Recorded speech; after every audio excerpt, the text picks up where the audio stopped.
Assalamualaikum warahmatullahi wabarakatuh. Waalaikumsalam warahmatullahi wabarakatuh. Kembali lagi pada podcast kita. Nah, masih nih sama Mas Adwi. Pada sesi kemarin kan kita sudah membahas tentang PP nomor 50 tahun 2012 nih tentang SMK 3. Selanjutnya peraturan apa lagi sih Mas yang ada yang berkembang di tentang SMK 3? Kalau peraturan yang berkembang lagi itu ya masih banyak ya dari situ ya. Cuman kalau untuk SMK 3 sendiri sudah berhenti di PP 50 tahun 2012. Bukan sudah berhenti sih. Sementara ini masih belum diupdate lagi ya PP 50 tahun 2012 ya. Jadi masih menjadi dasar. Nah, kemudian untuk yang lain itu sekarang karena SMK 3 sudah kita bicara tentang perusahaan sudah.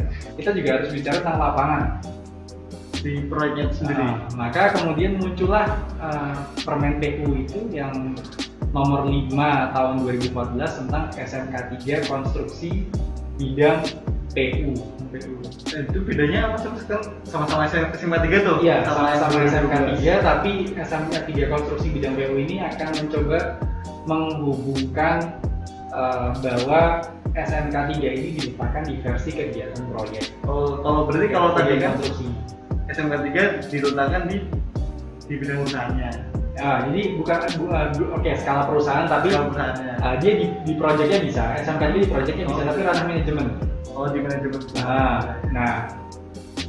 Kalau saya nggak salah memahami dari peraturan yang ada di SMK 3 konstruksi bidang PU 2014 itu dia memang niatnya adalah fokus kepada konstruksinya. Makanya kan di situ dijelasin konstruksi bidang PU. Ada namanya lagi. Iya, dijelaskan di konstruksi bidang PU. Tapi karena beberapa hal ya, mungkin karena ada ketidaktepatan di situ atau mungkin bukan ketidaktepatan sih, ada yang bisa lebih baik gitu ya. Maka setelah 4 tahun berjalan di 2018 itu kemudian dia diupdate lagi, yang dimana di situ ada pembentukan komite keselamatan konstruksinya. Itu berarti gimana Mas? Pembentukan komitenya atau peraturannya? Jadi ada penambahannya di situ. Dia spesial 2014 itu, kemudian diupdate 4 tahun kemudian diupdate ke 2018. Sebenarnya ada tambahannya gitu. Di mana di situ ditambahkan untuk pembentukan komite keselamatan konstruksi di PU. Permen PU nomor 2 tahun 2018 itu berbicara tentang pembentukan komite keselamatan konstruksi. Tapi isinya masih tentang SMK 3 di proyek, tapi cuman ketambahan komitenya. Iya. Ya ada beberapa aspek yang berubah juga ya, karena yang 2014 sudah dicabut kemudian dicabut digantikan dengan 2018. Nah, tapi kan intinya itu masih SMK 3 konstruksi di bidang PU ya. Jadi masih pengen konstruksi gitu. Pengen yang di lapangan pengen di lapangan gitu. Sehingga langsung saja cuma bertahan setahun. Cuma setahun aja. Ya, 2018 cuma bertahan setahun, diganti lagi dengan 2019. Dengan Permen PU PR 21 tahun 2019 yang disebut dengan Sistem Manajemen Keselamatan Konstruksi. Berarti bukan SMK 3 bukan SMK 3 lagi dan kesehatan kerja, tapi SMK 2. Enggak, SMKK. SMKK. Jadi Sistem Manajemen Keselamatan Konstruksi. Jadi ada K4, K3, K2. Kalau yang disebut dengan KK. Kalau yang ini SMK Sistem Manajemen Keselamatan Konstruksi. Kita nyebutnya sih SMK 2 boleh, SMKK boleh. Kita seringnya nyebutnya SMKK. Terus bedanya apa sih Mas? Kayak kan cuman ganti aja kan namanya, cuman ganti aja atau di dalamnya itu juga ada yang berubah? Iya, sama yang mana nih berubahnya? Sama yang SMK 3 yang sebelumnya yang tahun 2012 itu atau? Kalau yang tadi yang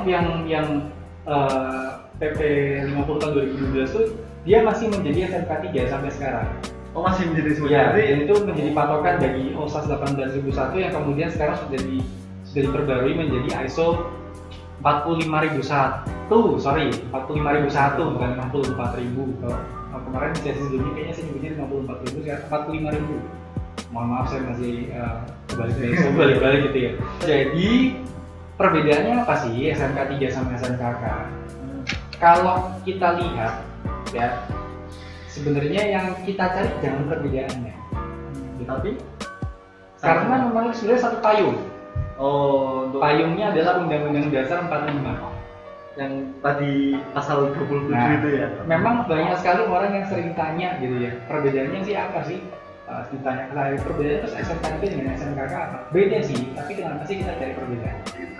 Malah justru dia jadi satu kesatuan yang dimana payungnya adalah Undang-Undang Dasar 45.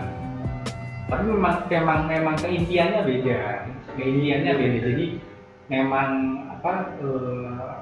pelaksanaannya beda. Tapi kita nggak bisa benar-benar memisahkan kedua hal tersebut. Masih ada Ya benar-benar kita kotakan gitu ya, SMK 3, SMK 3, SMKK, SMKK, nggak bisa. soalnya masih ada yang mirip. Nah, karena masih ada yang berhubungan satu sama lain. Dan kalau misalnya kita pikir secara analogi, SMKK akan berdampak bagi SMK 3, SMK 3 berdampak bagi SMK. Tapi yang patut kita ketahui adalah SMK 3 itu kaitannya dengan manajemen. Ya, Manajemennya. kaitannya dengan manajemen, level manajemen. Ya. Ya. Karena juga sistem manajemen keselamatan dan kesehatan kerja. Nah, sifatnya di sesi sebelumnya saya menyebutkan tentang 3 sektor itu, dia sektornya adalah pada sektor perusahaan.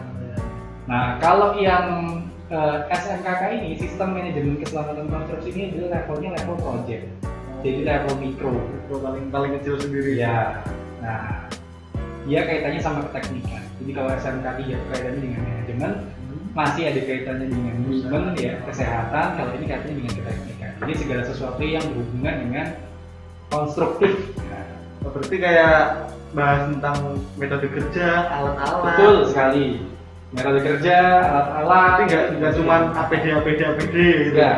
Kalau APD itu malah justru bahasnya di SMK 3. Oh, SMK 3. Tapi ini kayak bahasnya lebih ke kayak metode kerjanya, terus peralatannya gimana, cara mengendalikan alatnya yang diramal kayak gimana, Nah, seperti itu. Jadi kaitannya sama hal yang sifatnya teknis.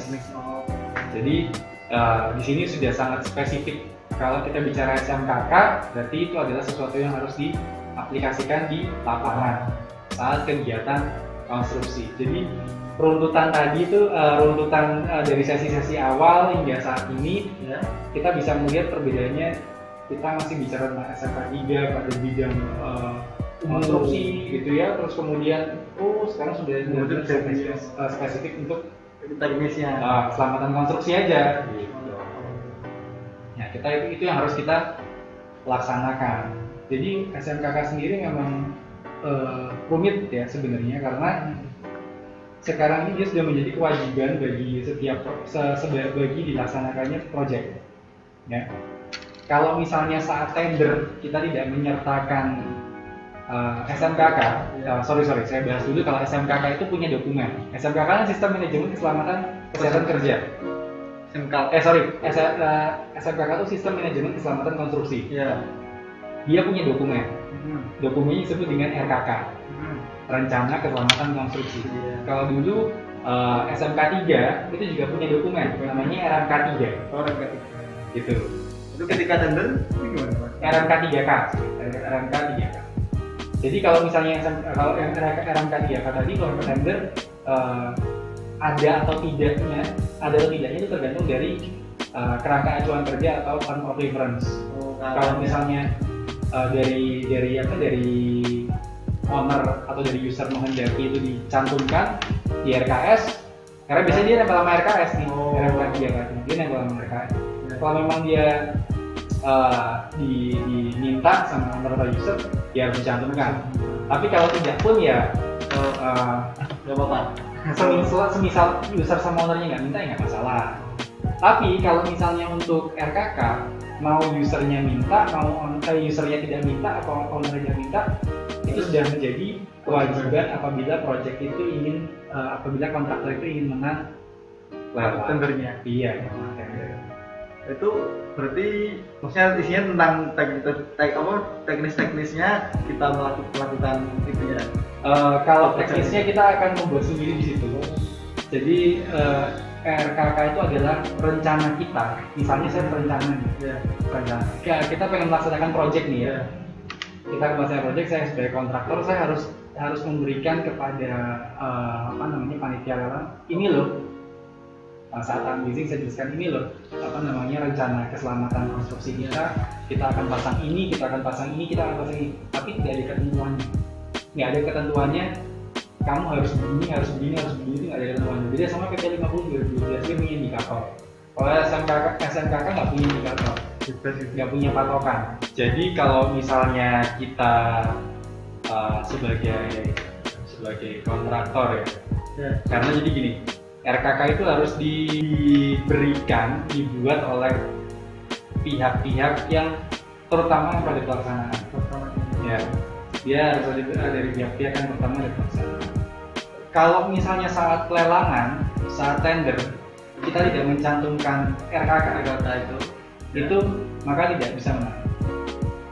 Kita nggak akan menang proyek. Berarti emang harus mencantumkan gitu ya, wajib. Kalau SMK 3 terus RMK 3 kan dia nggak perlu adanya semacam biaya di situ. Biaya tentang keselamatan kerjanya nggak diperlukan berapa. Jadi kalau misalnya biaya untuk penanganannya atau nggak perlu. Jadi biasanya biaya K3 itu ya diambilkan dari sedikit biaya yang di proyek. Nah, nggak direncanakan. Jadi kayak contoh untuk beli APD itu itu nggak akan tersebut di rencana anggaran biaya. Itu tidak akan tersebut di RAB gitu ya. Mungkin ada tapi nggak banyak lah proyek yang sampai seperti itu. Saya juga nggak ngerti, mungkin ada pun juga proyek swasta ya. Nah kalau sekarang itu wajib munculnya detail anggaran biaya untuk untuk KK untuk konstruksi itu wajib. Dia harus ada outputnya, biayanya total berapa, detailnya seperti apa, itu wajib sekali harus dihadirkan dalam dokumen. Berarti misal kayak beli APD berapa